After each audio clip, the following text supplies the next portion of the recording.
अस्सलाम वालेकुम नाज़रीन, AK बलोच न्यूज़ में ख़बरों ने अपडेट जो सिलसिलो जारी है। सकंड ऐं उन जे आसपास के इलाइक़नि में गैस्ट्रो बीमारी वबा अख्तियार करे वई।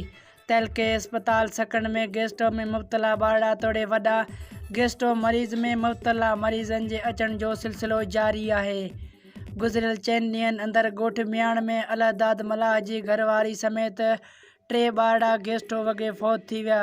फ़ौत थियल ॿारनि में जन्नत आमिना काशिफ़ शामिल आहिनि, जॾहिं त ॻोठ मियाण में हिन वक़्त बि हिक ई घर जे 6 भातियुनि समेत मुख़्तलिफ़ ॻोठ तोड़े सकंड शहर जे भरवारनि इलाइक़नि में केतिराई ॿारड़ा तोड़े वॾा माण्हू गैस्ट्रो में मुब्तला आहिनि।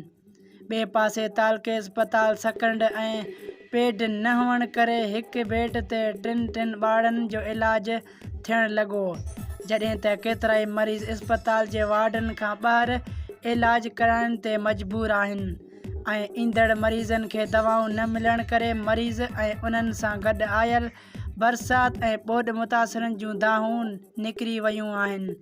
हितां जे रवासिन हुकूमत सिंध खां मुतालबो कयो आहे त एमरजेंसी सूरत हाल में तहलके अस्पताल में दवाऊं ऐं डॉक्टरनि जी खोट पूरी करे रवासिन जो ज़िंदगियूं बचायूं वञनि।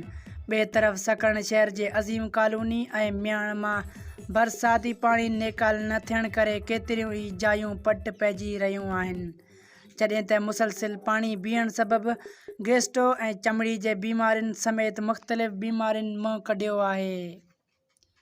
हिकु भेरो ॿीहर शामिल कंदा हलो त असगर लाखे जी रिपोर्ट मुताबिक़ सकंड जे आसपास जे इलाइक़नि में गैस्ट्रो बीमारी वबा अख्तियार करे वई।